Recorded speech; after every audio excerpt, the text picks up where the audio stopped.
There we go. Yay. Well, thank you, Alina. And that was a very wonderful and gracious introduction. And anyway, we're really excited to be here with you all. Thank you so much for coming. We know you all have very busy lives, and we're honored to be spending some time with you talking about relationship agility. This is an interesting topic, and both, near and dear to our hearts, because we do work a lot with relationship systems in the team coaching that we do. But particularly for me, I spent the last 9 years at Nike and the last year and a half till about March, I guess, in a role as director of Agile coaching in the digital organization.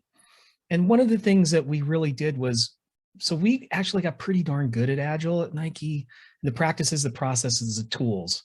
And we were finding more and more that we would get so far with teams and with functions and organizations, and we couldn't go any further for some reason.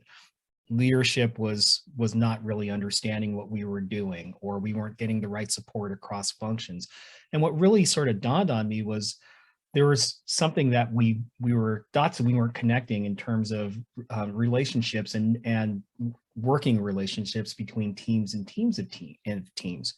A little while ago, Michelle Medor had put out a book called Agile Transformation.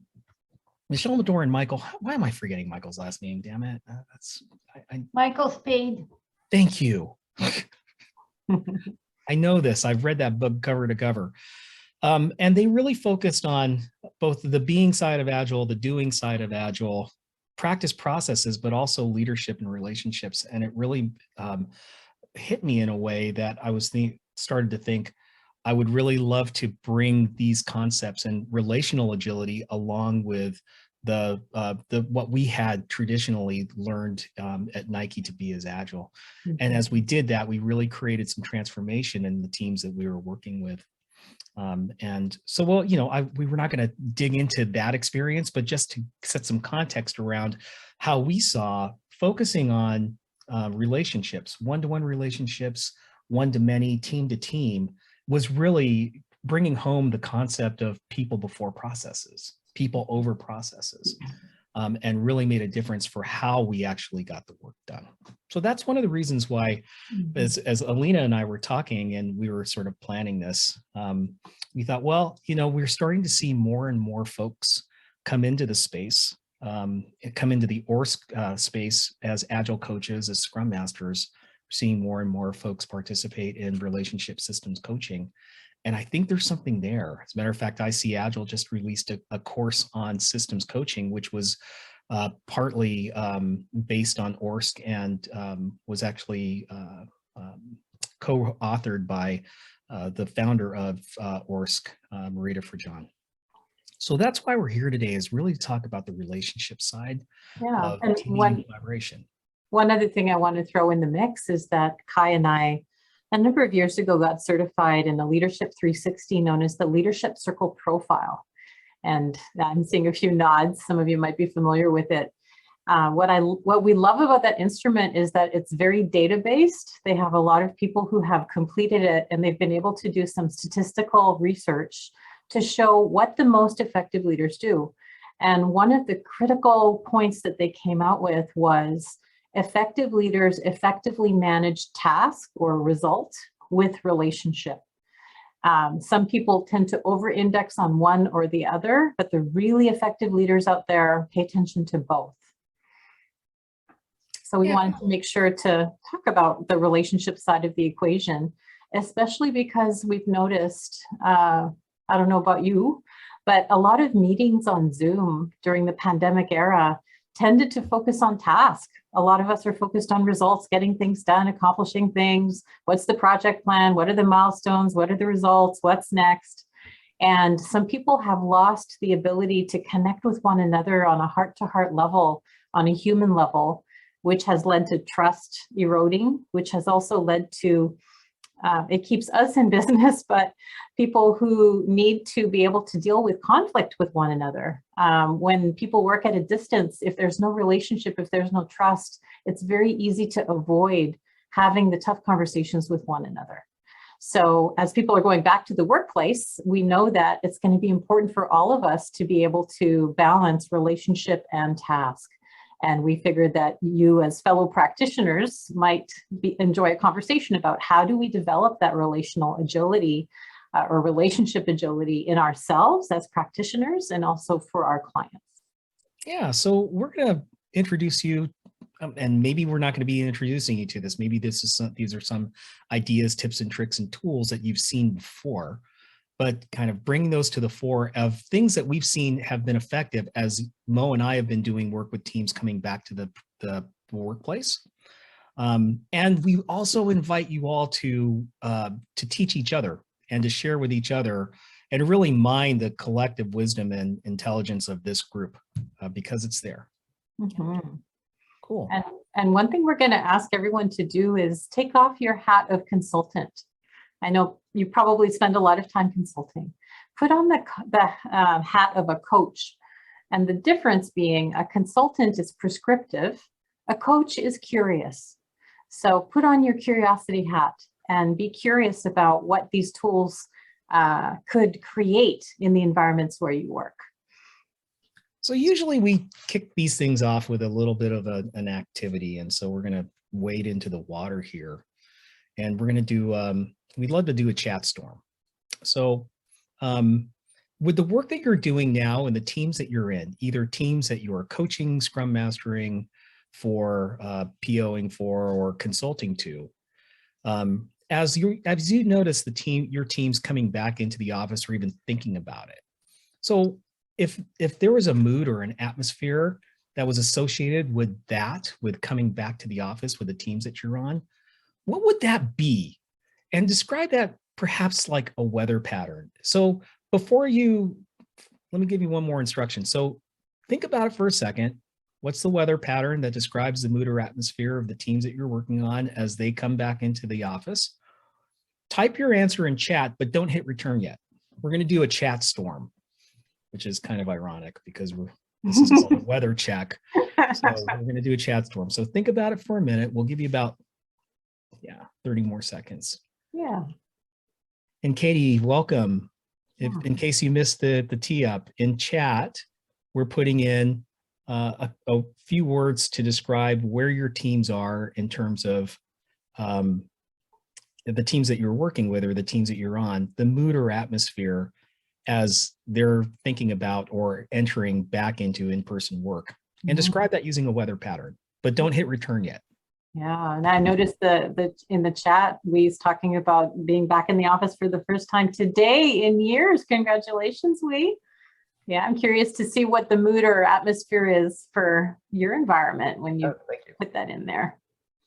All right, so I'll give you about 10 more seconds. And then I'll count down from 3 and everybody hit return all at the same time.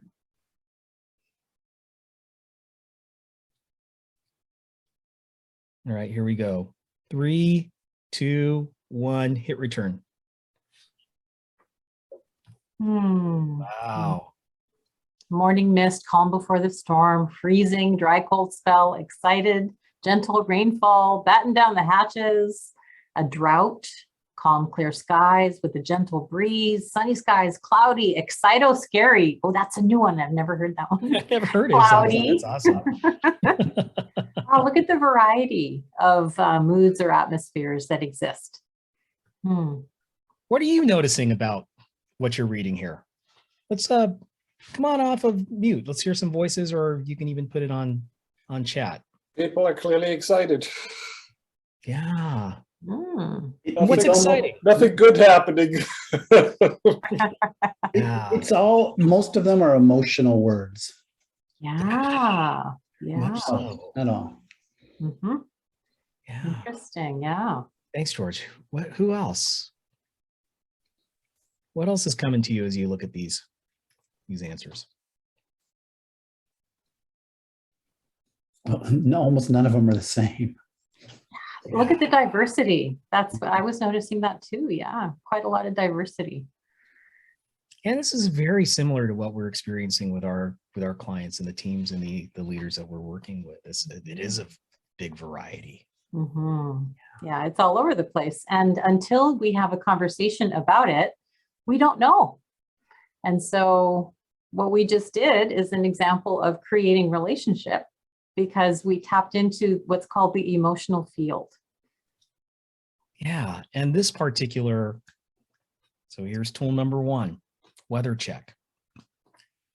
Imagine you walk into a room full of teammates or a client room, and you notice that the tension is just, you can tell something in your gut is like, uh-oh, something's really tense here, you know?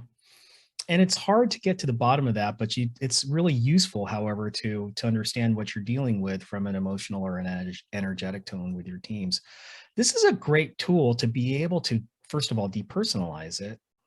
And second of all, invite people in so that you as a coach, as a consultant, or as a practitioner are able to get a fix on where the team is so that you can adjust in case you need to. There might be a conversation that needs to be had that's lingering from a previous meeting, or there was a change or some kind of a shift that needs to be talked about or needs to be cleared.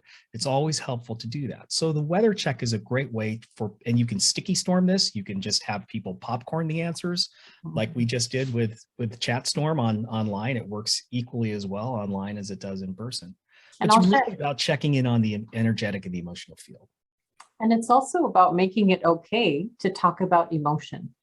Sometimes in the workplace, we assume that we are heads on a stick. It's all about thinking and analyzing and data and all these things. But the truth is that human beings are really at the core emotional beings. And I'd like to give an example of a time when I used the weather check. So last year, I was asked to come into a large athletic company. I will not name this company, but an athletic company. They had a few departments, 3 departments that did not get along. And I interviewed people before the workshop and found that there were a lot of reasons why they weren't getting along. And also they were not looking forward to this workshop that I was going to facilitate. So I came in with, some activities and everything, but the most powerful thing, the most powerful moment in that workshop was when we opened and I asked everybody to say, so how does it feel for you to be right here, right now? I asked that question. And I often throughout the workshop would say, so what's your weather right now? What's your internal weather right now? And what really amazed me is that right away, somebody jumped in and said, you know what? It's really cloudy for me right now and foggy. And actually there's some thunder. And I'm honestly very, very anxious right now because I haven't talked to you all and I know we have some issues and I'm worried about talking about them. And I was like, wow, here we go. Thank you for opening up the conversation. We're able to talk about it now. And so it was really a confirmation for me that using metaphor and tapping into emotions really opens the space for talking about relationship. The metaphor can be anything too. It can be weather, it could be colors, it could be, I put in there just as a joke, circus animals, but that's, you could even use circus animals. If the mood in this room were a circus animal, what would it be? And someone would say, and I take that back, I've used that before. Someone would say it's a tiger. It feels like tigers are pacing back and forth inside of this room right now. Mm-hmm. You can use that as a coach. You can use that as a practitioner. Mm-hmm. You can, and because the follow-on question would be, what's it like to be that tiger? Yeah. Yeah. And I love what George mentioned earlier about everything that's in the chat. The metaphor always points to emotion. So that's the key in using metaphor, is that it usually taps to something emotional. It uses a different channel to express emotion. And believe it or not, I've used this in a room full of engineers and a room full of accountants. They love this because it's safe. It's not sort of the traditional touchy feeling. I'm feeling sad, glad, mad, blah, blah, blah. They get really creative with it. So invite you to try that sometime. Yeah. Cool. So we've got a full program, but one of the things that we wanted to do was kind of share the weather that we're noticing in the teams that we're working with right now. And so I put at the very bottom, partly cloudy, so there is some sun there, but with a chance of thunderstorms or thunder showers. Mm-hmm. Yeah, and that's been pretty consistent with the clients that we've worked with. Yeah.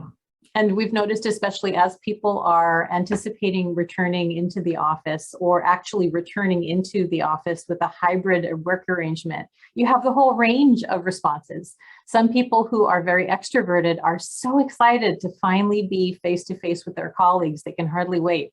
Some people who have a lot of responsibilities that they're juggling and they've been able to weave them in to their remote work lifestyle are upset because their routine has to change and they're not so excited about going back to the office. Also, Kai, you mentioned just the other day you were talking to a client and people are going back to the office, and guess what? Some people are getting COVID, and so that's causing some anxiety.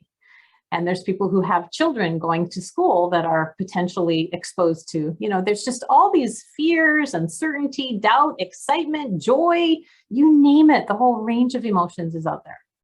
And then on top of that, as especially folks with kids are coming back to work, having to rebalance the priorities. And so it's not a situation where it's work or life. I think in the pandemic, one of the things that happened were those two things merged really well. Mm-hmm. And so part of what we're hearing is, do I need to tease those apart again? And how am I going to manage and rebalance those priorities? Yeah. Companies have been actually pretty good about coming up with hybrid models and, 3 days on, 2 days off, that kind of thing, but it's still a big shift. And we know some people moved. They actually changed their home during the pandemic because they could work from a remote location. Well, what happens when you're asked to come back to the office? Guess what? You have a commute again. So the hours that you had back to yourself, you're going to need to spend in a car or in public transportation. And how will you navigate that? So that's also a shift in lifestyle. And also ways of working. I think in the pandemic, I know from my time working at Nike, we actually got really good working offline, working sort of in the virtual space. And teams had, quite frankly, had already started migrating to doing some work from home. So there was, the transition was actually, in some ways, a lot of people had welcomed that. I get to really have unfettered time to focus and concentrate. And so the ways of working really shifted. And you've probably seen it in the ceremonies that you've been facilitating, and the teams that you've been working with and guiding and coaching, that, hey, we had to make some accommodations and some shifts in the way that we're working to incorporate things like Mural or Black or Miro, and really thinking about how are we going to keep information flowing. Mm-hmm. Now we're back in person. And even though that has a lot of upsides in itself too, it is still a change. Yeah. And we all know that change brings up a whole host of reactions in people. Some people jump into it head first. Some people say, no, I don't want to go in. And some people are like, okay, I'll try it out. And so what we were finding is that as our clients are grappling with all of these challenges of coming back to work, what they're finding is that I think we really need to dig in and reform our teams. I think that's really kind of the bottom line. Our team isn't the same. We have team members that we hired during pandemic that we haven't actually met physically. Yeah. We have people that have left. Everything's different coming back in. How do we reconnect and how do we create that connective tissue as teams again? Yeah. And a lot of our clients are asking us to come in and help with what's called a team reset or a team relaunch. And one of the key elements during a team relaunch that's really important is to focus on who are you and who am I and who are we together? So that's one of the things. So we'll provide you a few tools that we've been using in these team resets. Yeah. So we'll pause for a second there. What questions do you have so far, or what would you add to this based on your experience, noticing how teams are and how teams are occurring in your world?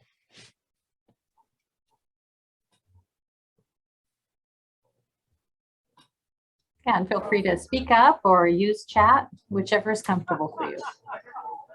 Hi, this is Cassandra. I just wanted to add, I think what I've noticed in this post-pandemic world is a lot of my teams don't want to spend time on the teaming part of it. Like it's very to the point. Anytime I try to do like retrospectives or team building activities, it's hard to get people to participate because I think we're in this mode of let's just get the job done and not spend time on those team relationship aspects of the work. Mhm. Yeah. And Cassandra, what have you noticed to be the impact of that?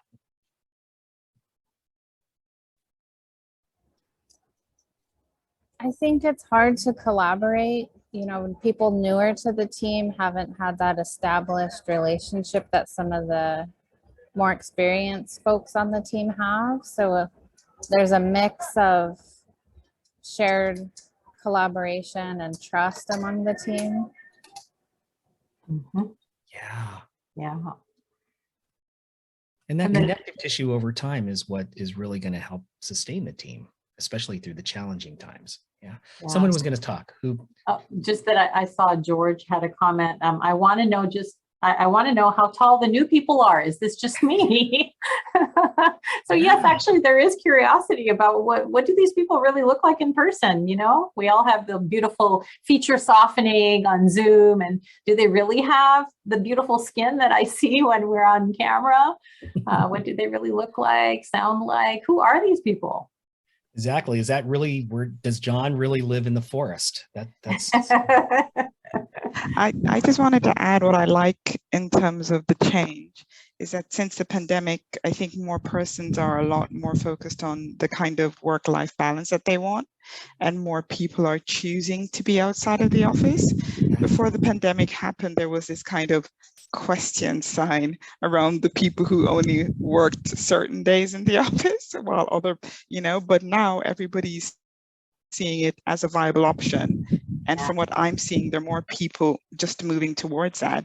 And I think it's more a greater liberation of the workforce if if you kind of go, this is what I want. Right. Yeah. People have had to take stock of what's really important in life. Yeah. And I see John is clapping. Jem, you have a comment? Yeah. What I've also learned is that clients are actually changing their mind about how the consulting and coaching model works. Is we're so used to paying for travel and expenses and getting the most out of the client on site. So 8-hour days, and do what you can to fill the 8-hour days. So you're feeling like your client is getting the most out of the services. And as we all know, coaching, sometimes it's 16-hour days, sometimes it's 3-hour days. And it's not in the best service of the client or in the best service of the coach to make work. And so the idea of that, we're seeing even a shift from the customer side, that they are seeing less value in paying the travel and expenses for weekly travel. They're getting just as much as they need out of like kind of targeted on-site coaching, as opposed to the only model is you fly there and are there for a week.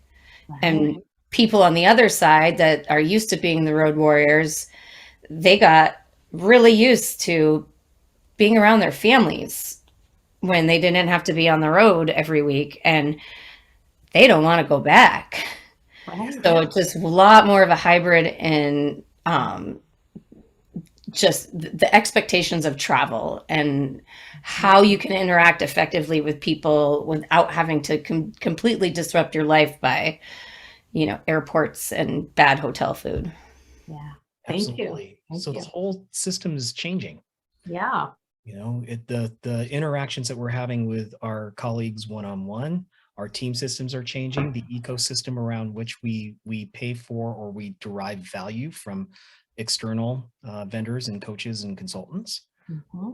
All of that is shifting, and all of that can be very disorienting. Yeah. And so again, what we're seeing with our clients is really coming back to relationships as the focus. How do we need to be together as a team? And what do we need in this new jam so that we can make the best use of both our own and one another's talents, but also of the resources that are available to us from the outside as well. Yeah. So in other words, assumptions are being thrown up in the air. Yeah. What I love about what you said there, Kai, is that what we're learning to do is reorient to one another. Yes.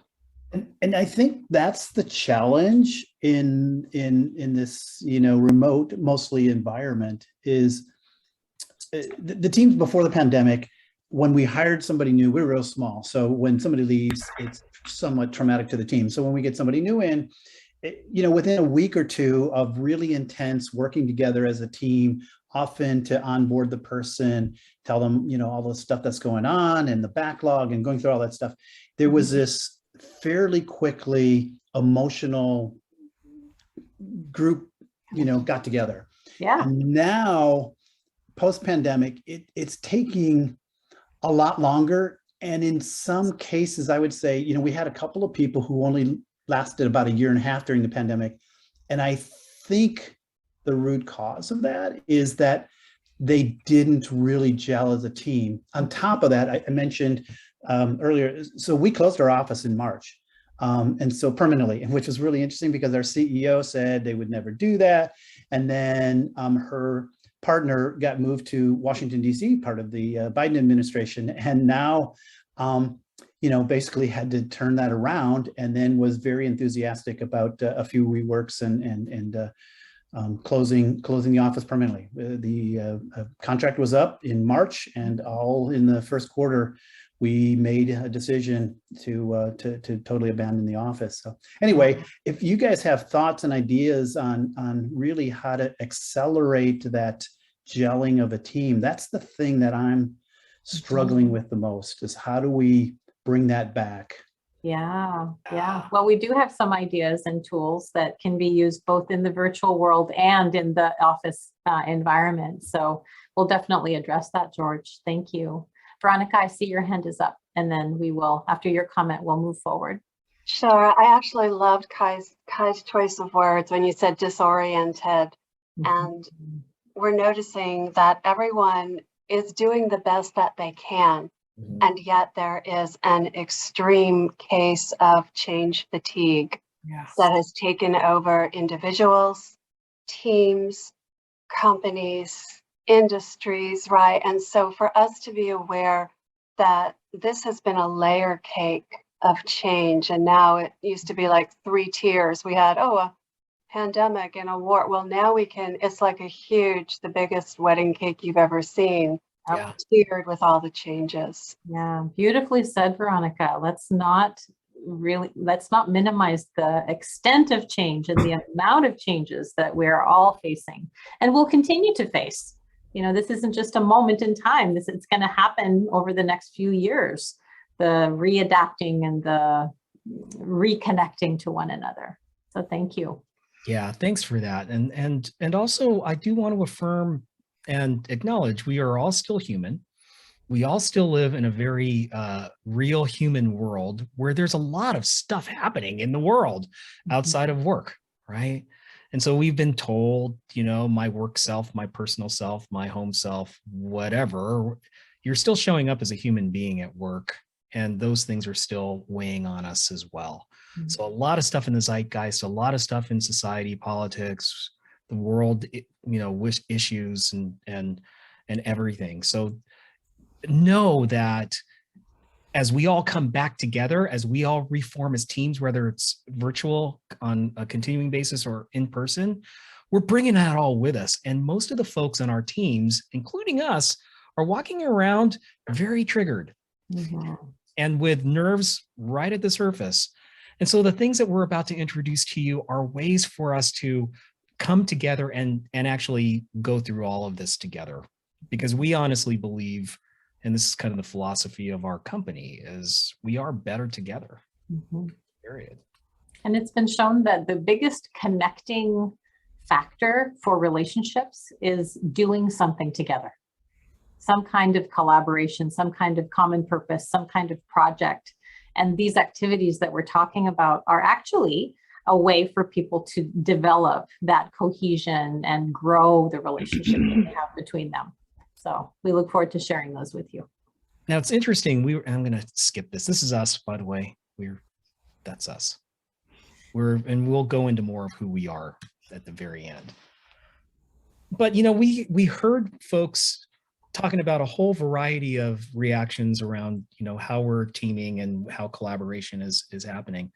And I'm really, we're really curious, and we're putting this question out there as practitioners through the lens of Agilists, Agile coaches, Scrum Masters, POs, consultants.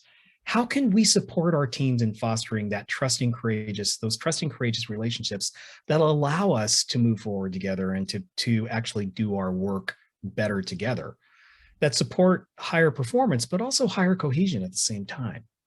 So this is the fundamental question that we've been sort of facing with the clients that we've been working with. And also a fundamental question from a lot of the training that we've been doing with team systems and relationship systems. It's really, when we sit in the chair of the coach as a coach or as a consultant, it's our clients that are doing the work. And to the extent that their relationships are healthy and thriving, in a lot of cases, is the main determinant of whether or not their endeavors are successful. Yeah. So what's our role in that, and how can we do that? We're going to share with you some tools that we've used that can help. Yeah. So let's jump in. Right on. All right, go ahead, Mo. Yeah, so the very first one is called the Designed Team Alliance. And this is from CRR Global, the Center for Right Relationship. It is basically deciding at the beginning of a relationship, or the beginning of a meeting, or the beginning of a conversation, how do you want to be together during this time? And there are 4 different questions that we ask the people in the conversation to answer. The first one is, what mood or atmosphere do we want to create in our work together? And so, how we talked about emotional weather earlier, it can be something similar to that, but it's essentially, what is the culture that we're creating? And so that's really the gist of that question. So that's the first thing. And then the next question is, what will help our team flourish? What will help our relationship as a team flourish? And it's a really open-ended question, right? But the reason why it's open-ended is that many people might have different ideas. There might be some values that get mentioned. There might be some behaviors that get mentioned. But essentially, they're brainstorming what will help the team flourish. And one thing that's really important here to note is that there's an emphasis on positivity. What will help? What will support? What will enhance? What will nurture? And so it's got that kind of flavor to the conversation, so people realize they're building something together. And then the third question, and a really important one, is how do we want to be together when there's conflict on the team? I believe that if you don't have conflict, you don't have a relationship. And that's saying a lot, coming from a conflict-averse person growing up in a family where peace was number one and you couldn't make waves. I have learned that if you don't have productive conflict, you don't have a relationship. So you need to plan ahead. We know things might get rough. We know things that might get a little bit prickly. So how do we want to be with one another when that happens? And what you're doing here is you're planting the seeds so that when that thing hits the fan, the hit the fan moment happens, people can pause and say, oh, what did we agree to again? And then they can think and be intentional about how they want to be together. And the final question is getting people to enroll themselves in being part of the team. And the question to do that is to ask, what will I commit to bring to make this team successful? And oftentimes what I will do is I'll ask them to talk about, what is a superpower you have that you're committing to bring to the team to make the team succeed? People love being asked about their superpowers, and it's very rare that we get to talk about them. So this is an opportunity for them to name it, have it be known, and also be really explicit in declaring it to the team and committing it, because this is about alignment. The whole conversation is around aligning around who do we choose to be together. And here's the beautiful thing about this is so simple. 4 questions. And there's actually more questions that you can answer. These happen to be our favorite. And the ones in green are the ones that if you don't do anything else, do those 2. Yeah. What we're doing is intentionally helping our clients and helping our teams create a safe and courageous space by being able to put out the expectations about how we're going to move forward and change, how we're going to navigate this change together. You know, what I love about that 3rd question about how do we want to be together when there's conflict, have you ever noticed, and I noticed this throughout my career, that whenever we come up with team agreements and team commitments, we always design for rainbows and butterflies. We design for the best possible scenario, but very rarely do we ever design a conversation or commitments around what's going to happen when things go sideways. And things go sideways a lot, you know, or, hey, you might have said something that crossed me in some way. When that happens, am I going to just rely on my automatic instantaneous reaction to that? How can, you know, what are some of the guardrails we can put around and some agreements we can come up front when we have a disagreement? Mm-hmm. What's the protocol we can design? So it's about intentionality, and it's about intentionally designing the team relationship and doing that in a way that results in statements that you can hold yourselves and each other accountable for. So how does it work? Well, most recently, we've done this with teams on Zoom, but it works equally as well by doing these on flip charts. We actually did that for a client last week. So I'm just going to sort of magnify this first one, that our team's culture, which is essentially what mood or atmosphere do we want to create. And you can see, so this was actually a team of engineers. And I gave them 3 minutes to fill this board up. And it's amazing that people are, so here's the take home for me. People are hungry to be intentional and be explicit around what they need. Yeah. And so when you look at some of the things around these stickies, what's popping for you? What's coming up for this audience, for us together here? What are you noticing about the words that people put in there that describe the climate that they want?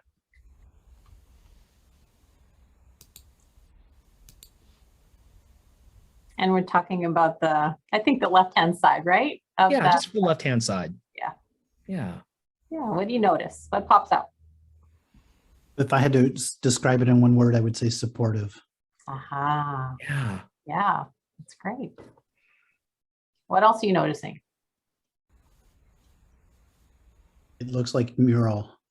It is mural, yes. It is. It's my favorite tool. Which is a wonderful way to gather info.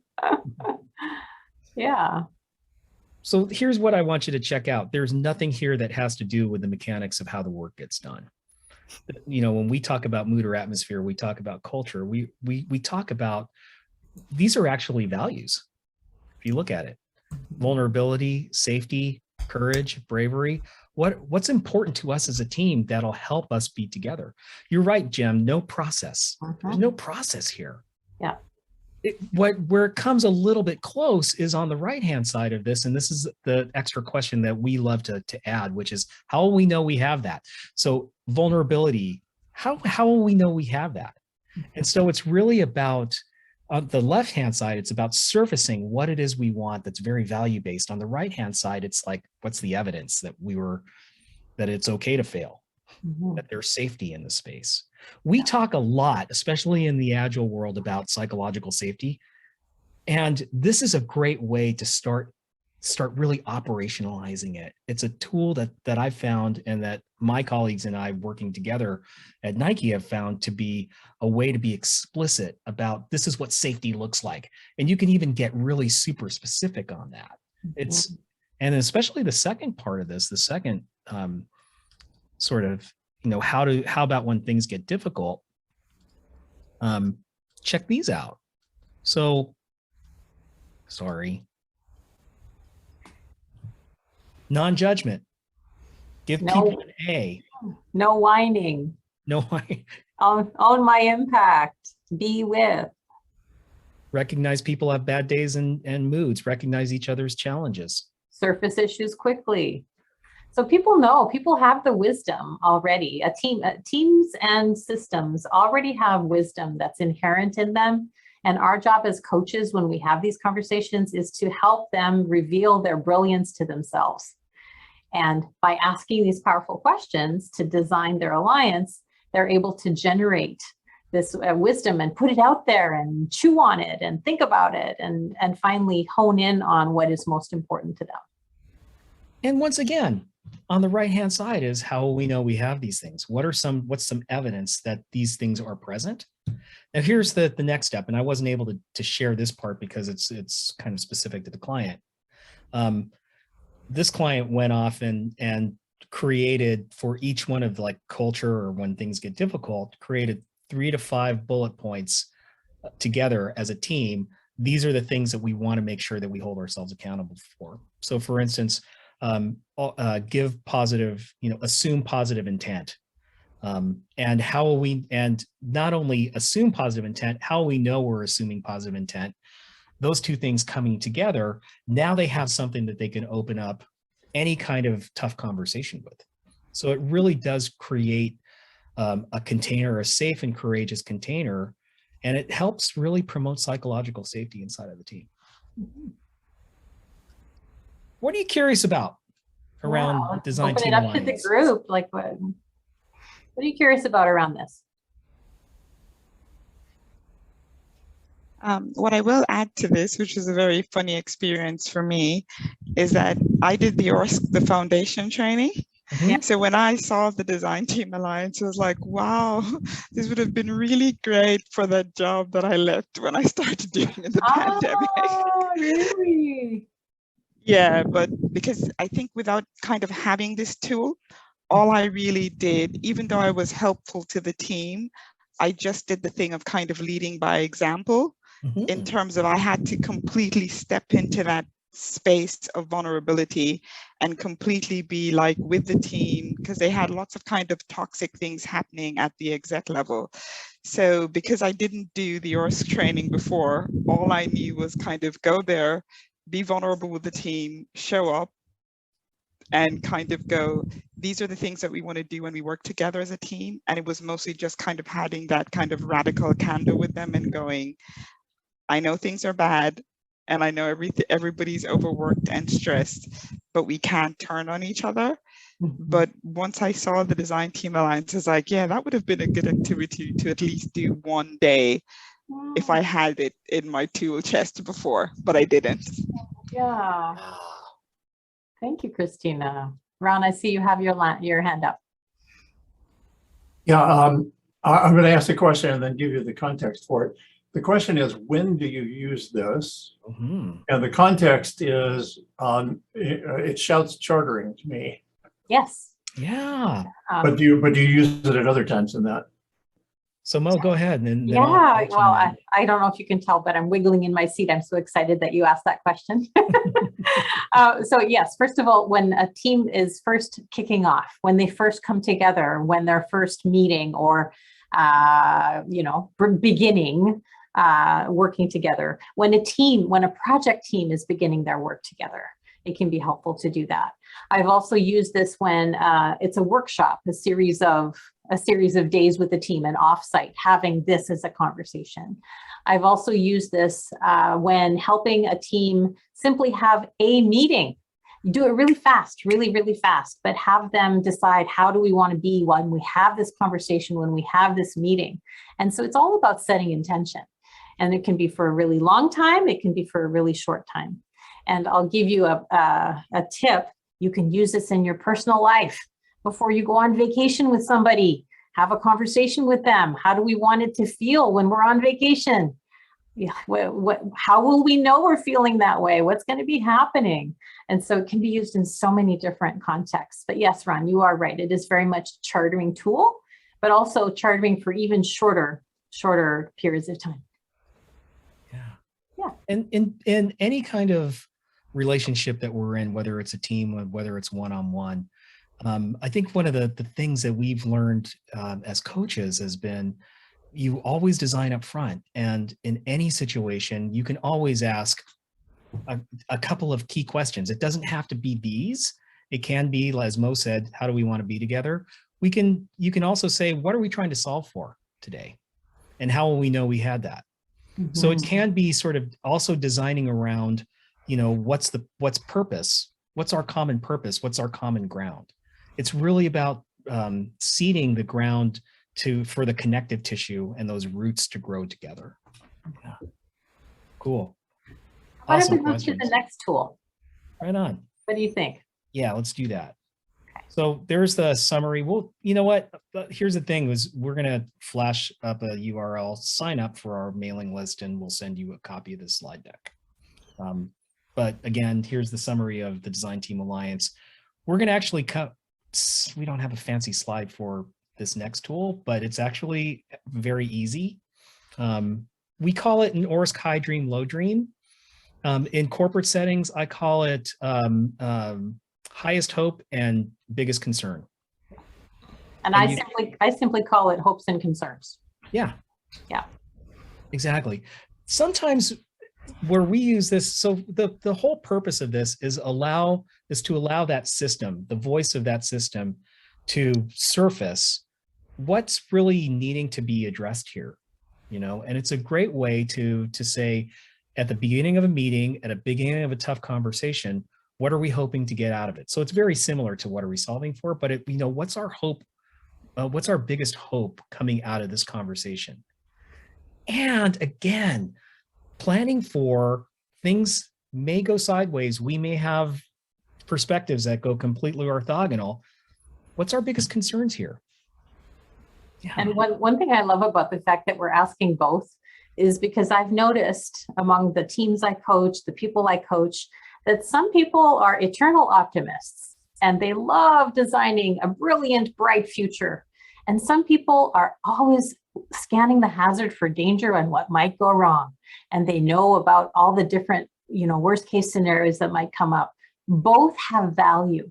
And so what I love about asking about both hopes and concerns is that you're valuing both worldviews, and you'll notice a lot of the time that a hope and a concern are side by side, and they're talking about the same thing.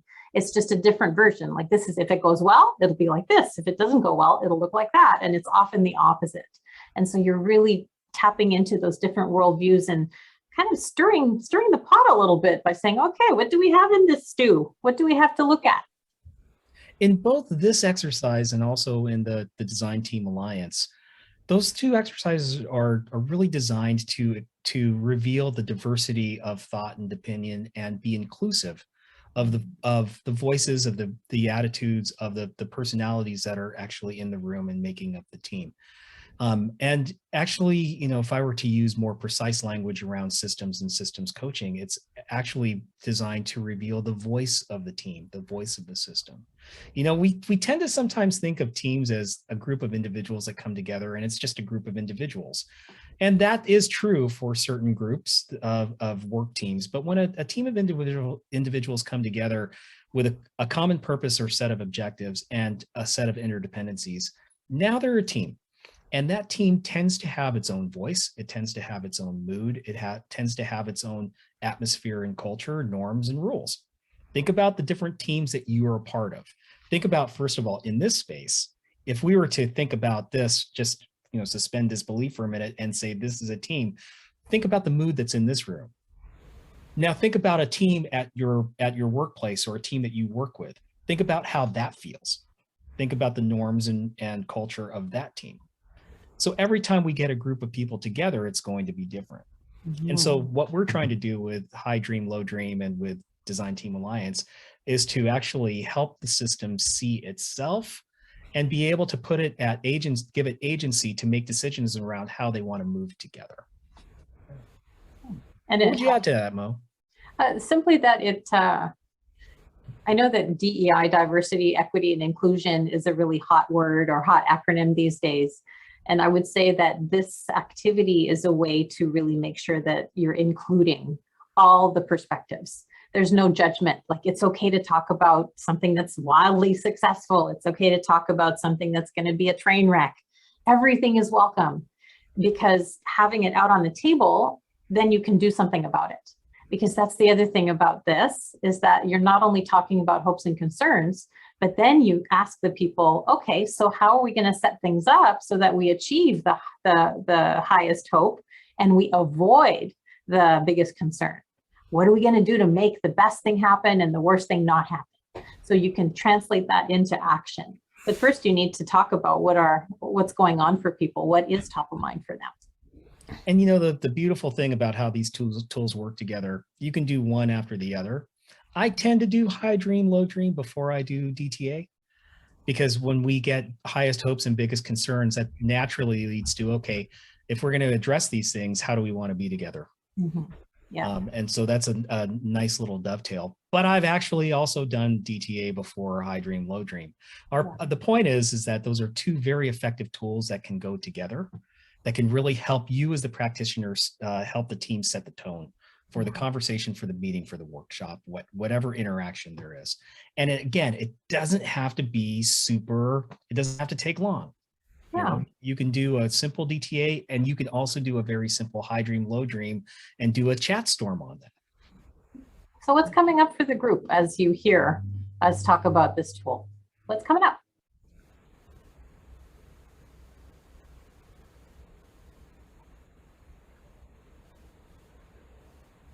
I want to put it to use.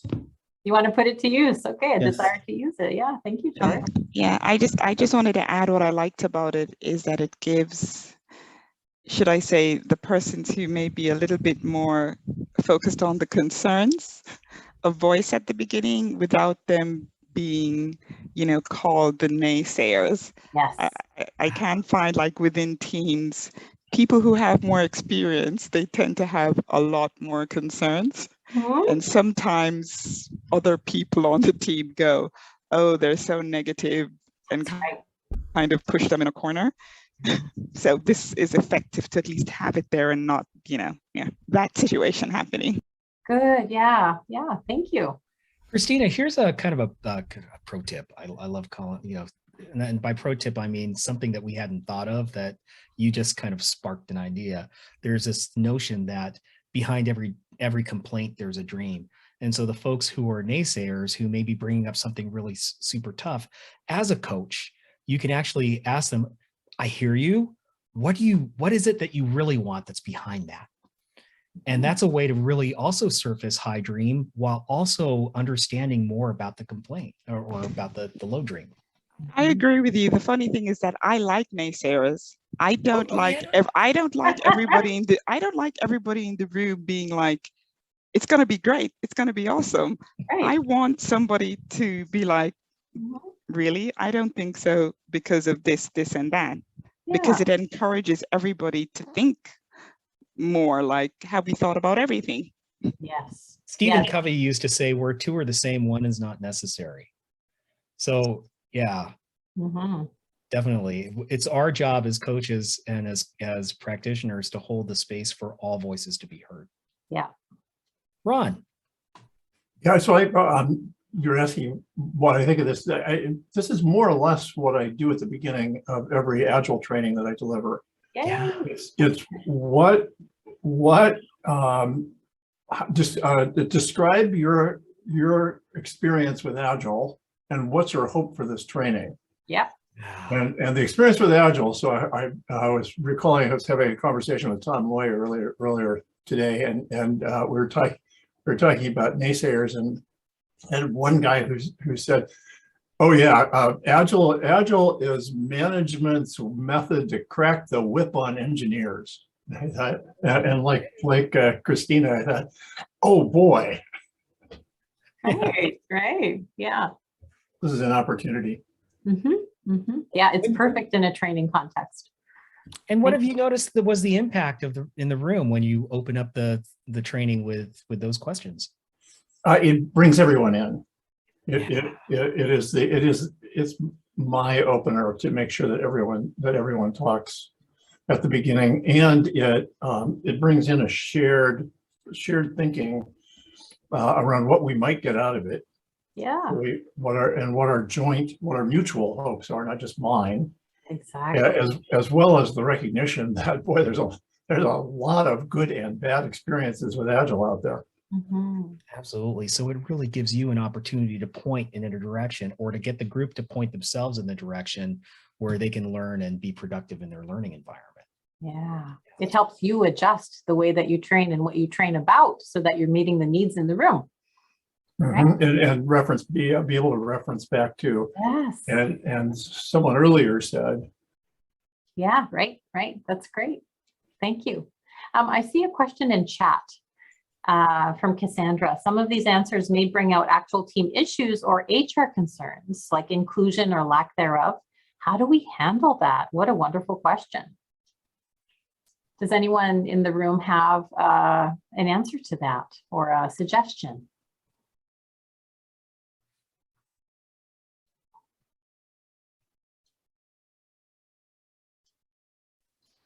I mean, so I will just say this. I find it very difficult in terms of how to manage the conversation of inclusion, because I find that a lot of people, they like to sidestep it and they like to avoid the issues. And for me, if I see it, I have to face it directly. And I will literally take the sword in terms of bringing it up, because I feel that sometimes people sidestep issues in a room.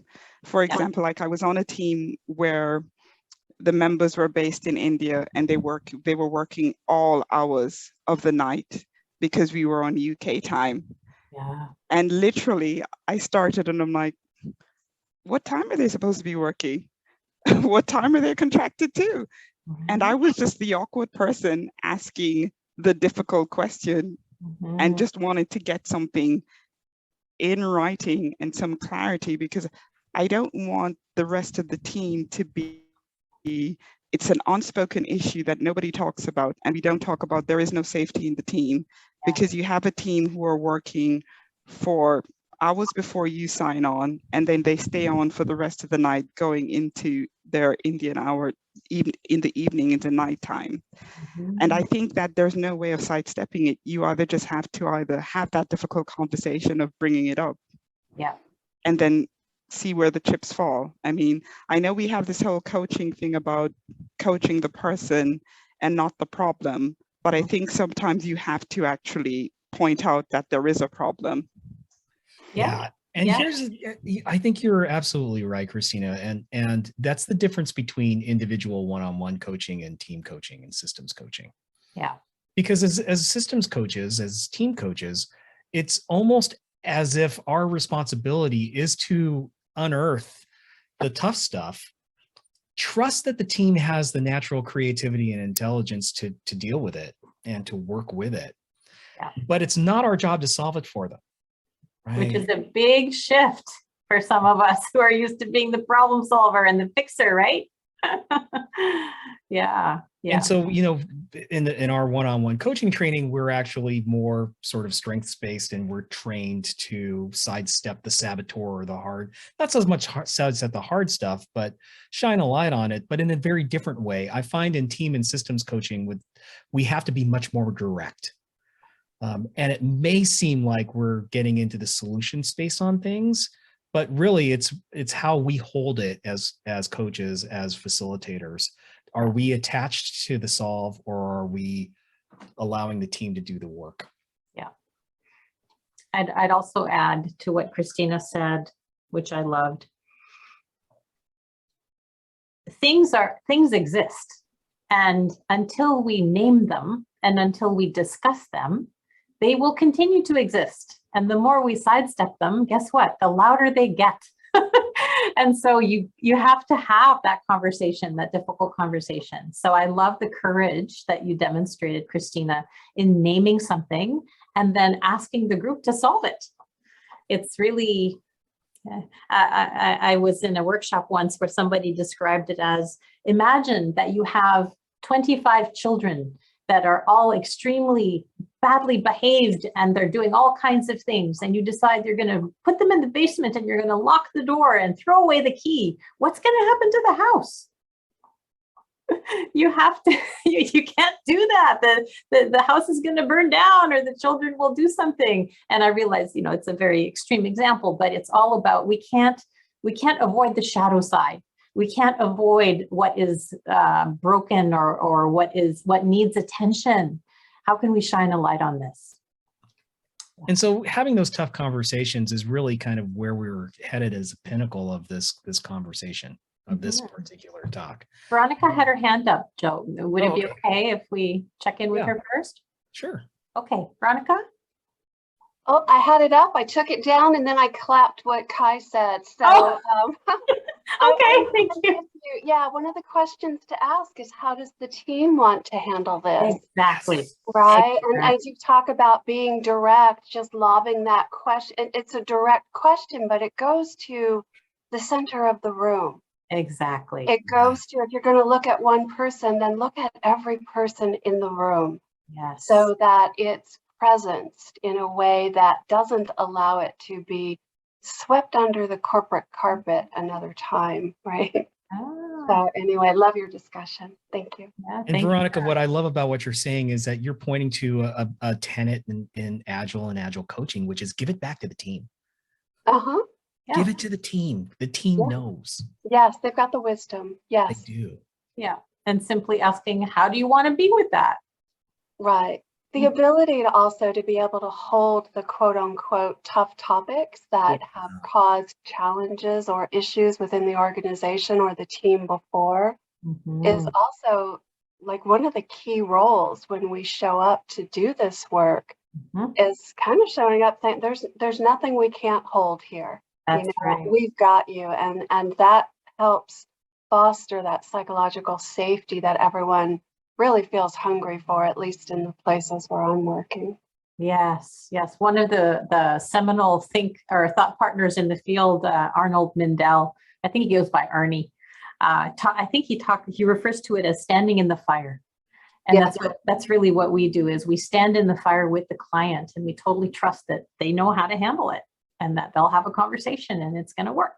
Right. And nobody's going to burn up. No. Yes, exactly. No one gets obliterated here. Yeah. And fire is transformational.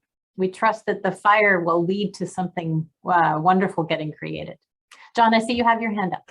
Yes, I'll be brief because I know that we wanted to move on. But it strikes me that at the beginning of this, we had that guy who was being disruptive and we kicked him out. Yeah. You know, we took a decisive action. And I think there are some times when you just got to do that. And, you know, and we also mentioned DEI earlier on, and there are lines that you cannot and must not cross. Right. And I think the original question was related to HR incidents. So again, there are lines that you shall not cross. So I think it's okay to take a hard line and not to step into the fire with the team and say, sorry, this is it. I draw the line right here. Yeah, anything unethical, amoral, illegal is not allowed here. Yeah, thank you, John. And those are almost table stakes that sometimes it's worth being explicit about in your design. You know, especially if you're doing a design team alliance for a team that will be together and how we want to be together long term. Those are some things that are worth naming. Yeah. So thanks for bringing that in. Yep. All right. So Veronica, you mentioned something about how we hold it, and how we hold these tough conversations with the clients. And I love this metaphor because it really kind of talks about where we're going next. You can give a person a hammer, you can teach them, you can show them how it works, but if you don't show them how to hold the hammer, they'll never drive a nail into the board. So learning how to hold the tool, learning how to hold a situation is just as important as the words that we bring and the processes that we put in the space. And so one of the things that we wanted to bring in was a concept from Dare to Lead.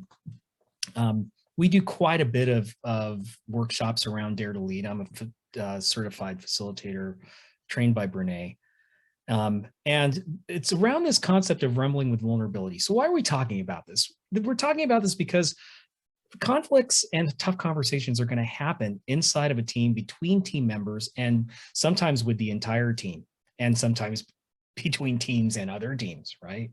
And so without going into the whole one-day workshop of rumbling with vulnerability, what we'll really say is that rumbling and being able to be in that fire, in that space, is really a very intentional discussion.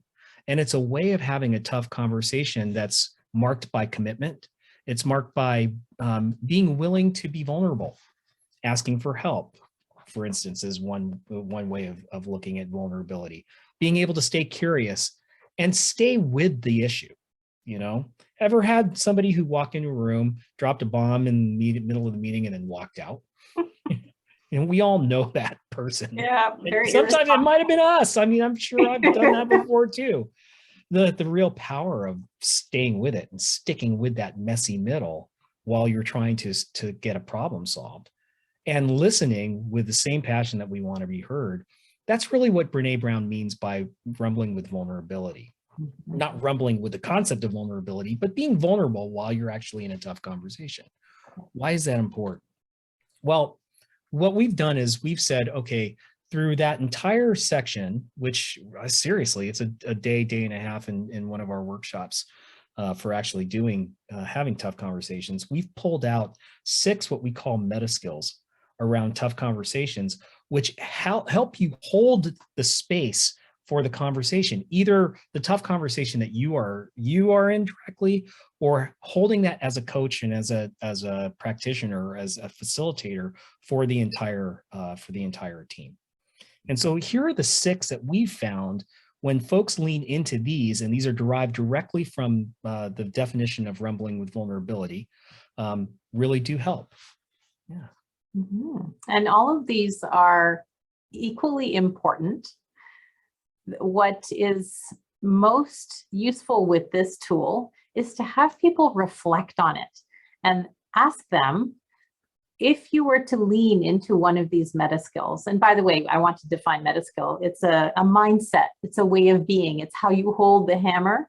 It's how you be with something as opposed to what exactly you do. It's almost like taking food coloring and putting a few drops into a bowl of fresh water. What is the mood that you're wanting to create through this mindset? It's important for people to talk about, well, what does that mean to me? What is curiosity? What does that mean? And then to choose one of these to be with or to bring as an intention into the rumble. And I'll guarantee you it changes everything, because people are coming in with an intention that really changes the mood in the conversation, and then things can move forward and things can get uncovered, and people are much more creative and much more, they generate things together. And one thing that I love about curiosity, which is if you only pick one, pick curiosity, is that curiosity and fear cannot coexist in the human nervous system. And how many of us are walking around fearful all the time, really with nerves on edge because of what's been going on with the pandemic, with world politics, with everything. Shifting into a curiosity mindset is really the key to unlocking the creativity and the innovation on a team. And leaning into that openness, or leaning into to being open to what's familiar, unfamiliar, or unexpected, that goes for getting curious about ourselves. What's going on here that's actually sort of sticking with me or is prickly right now? And it's also a curiosity about what's happening on the other side of the table with the person that I'm having this tough conversation with, or in the team. And as Mo said, when we introduce powerful questions, when we introduce questions that really are seeking to understand, that actually is a very disarming move.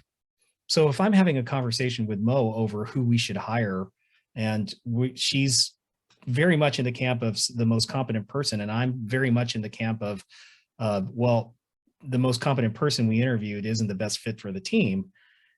If I'm not curious about that and she's not curious about that, then what do you think is going to happen? We're both going to dig our heels in, and we're going to try to make each other wrong while we're trying to make ourselves right.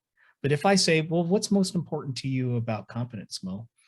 That actually opens up a conversation where we can get down to values and purpose and find that common ground around which we find the most important attributes of a candidate.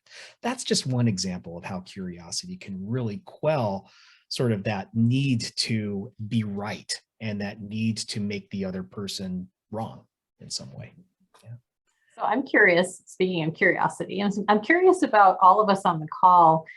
As you look at this list of the rumbling meta skills or mindsets, which one stands out to you as one that you would love to practice, either with a client team or with your own team? Which one stands out? Something you're like, oh, I'd like to try that one on for size, and put it in chat. We just love to see which ones show up.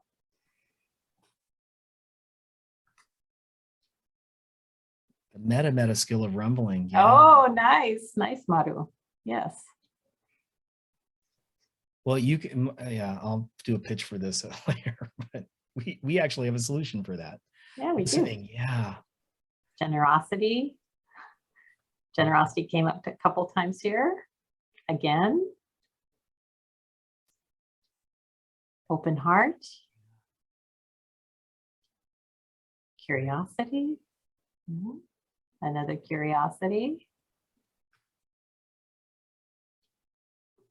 And one thing to know is that all of these are interconnected in some way. Like, I could be really super curious, but I'm not willing to listen and really be an active listener. Really what I'm doing is I'm being curious. I'm asking my next question so that I can tee up my next bullet point. Yeah. Right? I have to also be committed, and Ron and Christina just put commitment there. I need to be committed to the relationship. I need to be committed to our working partnership and how we're going to actually get things done together.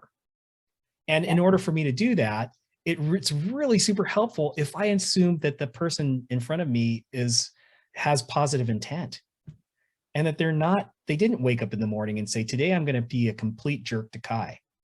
Like, no one ever says that, right? So generosity also comes into that space of an open heart. If I can approach things in a space where I actually can show care and concern and empathy and even love for the people that I'm working with, that actually starts really dialing into an ability for me to hold myself and each other accountable for the actions and the commitments that we put in front of us. It's a system, these rumbling meta skills, but coming in with these, or even just starting with one, colors the water very differently and creates a different mood whenever things get tough. And one example of how we've used this and thank you for putting your answers. It's interesting to see the variety of them. One way that we've used this is we facilitated a workshop for about 38 individuals a couple months ago, where again, there was cross-boundary collaboration that was not happening. There was some toxicity, there was some tension. And at the beginning of the session, we actually on the floor created a pie and divided it up, or like a pizza. And we divided it up and we put one of the meta skills in each of the slices of pie. Oh, there we go. Thank you. There's the mural version, but we did it in real life.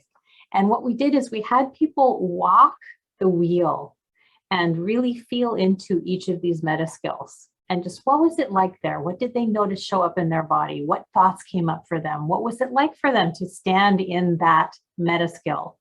And then we had them select the one that they wanted to be in. Actually, the next thing is they talked with one another. What's it like to be in this space? What had you stand in this space? You know, just kind of sink into it and really feel into it. And then we had them choose the one that they would be in during the whole day. And it really worked magic because it softened the space for people, because people knew, oh, everybody's making a choice here to be in the conversation and to come at it with a certain intention. And I would say that it encouraged the vulnerability that happened later that morning when we did another exercise with the group. If we had not done this, I think it would have been more challenging for us to get the people to open up. But this was a way to kind of like Wagyu beef, you know, they massage the beef to make it really tasty and tender. That's what this was. It was massaging the group, massaging their emotional intelligence so that they could then lean into a tough conversation. And yes, Maru, this is classic systems coaching. This is, you can call this constellation or constellating. You can also call this a lands exercise. But really the beautiful thing about it when you're doing it in person is it becomes embodied, and your participants are able to really reach into what their intuition is telling them, what their heart's telling them, what their mind's telling them. The whole experience of walking from one to the other is actually really revealing. And you can definitely, I mean, I do this in mural too, right? You can do that in mural, and it can also be powerful. It's just different. So this is a way of being able to do that. Yeah. There is something to be said about the kinesthetic power of standing on a carpet and moving around and having a conversation and noticing who's standing where and standing next to somebody and having a conversation. So. Absolutely. So we're not going to do the breakout because we're kind of running up on time. We were actually going to have you talk about a meta skill that you want to work on, but you very graciously did that in chat. Yeah. But here's sort of the high level on rumbling meta skills and why we do it and who it's for. You can even do this on your own. You know, if you want to do some self-coaching before you walk into a tough conversation, embody each one of the meta skills, and then choose one or two that you want to focus on bringing and a way of being that you want to embody as you have that tough conversation. Mm-hmm. And like I said before, it's good for mural. It's good for a floor exercise like a lands or a constellation. Yeah. And the final thing that we'll just sort of leave you with here is when you get the slide deck, you'll see there are some curious questions. Brené Brown calls these rumble starters, but leaning into curiosity with these rumble starters really does help. I think one of the favorite top ones is the story I make up is because it really owns what your interpretation of what the other person is saying. And then you can follow that up with, how am I on? Did I hit the mark or where are we missing still here? So it's a way to open up the conversation, stay in connection, and really assume positive intent. These are all curious questions that assume that the other person might have a perspective that's equally as valid and valuable as the one that you have. Mm-hmm. And what's most important is as you ask these questions, it's with the intention to learn as opposed to the intention to be right. Because that's a very, very different way of being. I'm curious about why you're disagreeing with me. That's not what we're talking about here. The story I make up is that you're really not a nice person. That's right. You don't know. That's not how you use it. That's not how you use it. It's more of, the story I make up is, you had an intention to do this and it had an impact on me that had that. Yeah. What really happened here? Yeah. Yeah. All right. So that brings us, I see it's almost the top of the hour. So, wow, this time went by really, really fast. It really did. And hopefully you'll be able to use the weather check, the Design Team Alliance, High Dream, Low Dream, rumbling meta skills, these rumble starters. Here's how you can get more information on these things. So my solve for the meta skill of rumbling. So we're actually putting on an in-person Dare to Lead October 7th through 9th in Portland. Yay! Yay! It's going to be at the World Forestry Center, which is just a awesome place. So I'm actually going to stick that in chat so that if you want to click on it, you can, but it's also going to be in the email. You can get this slide deck by clicking on that and joining our mailing list. And then we actually sent out a newsletter today, and Mo wrote this awesome article on returning to the post-pandemic office. Is it really post-pandemic? Probably not, but it was a catchy title, so we went with it. So thank you so much for having us. I hope you got a lot of great ideas, at least started to stir up your imagination around things. Know that you can get a hold of us. Our info is on the Bay Area Leadership Network, Agile Leadership Network page. So feel free to give us a call, set up an appointment to just chat or to get more ideas or to ask more questions around what we shared with you today. And thank you for the wisdom that you shared with one another today as well. We are better together. Absolutely. And Alina, Volker, thank you very much for having us. Pleasure. Awesome. So maybe we should set up a few breakout groups that people can self-select to. I am not part of the co-host, so I don't have the controls. If you want to change that, or we start to become a small enough group, we're just hanging out and chatting afterwards. Might just be... Can I ask a quick question of probably Volker and Alina? I emailed this, but I didn't get an answer. Have meetings generally moved to 5:30? Is this the new time? this is the new time Okay. that helps us accommodate more people to further east and make the meetings not quite as late, because that's what it started to happen, is that we're no longer a San Francisco centered or Bay Area centered group. So it was. Thank you. I'll stop recording.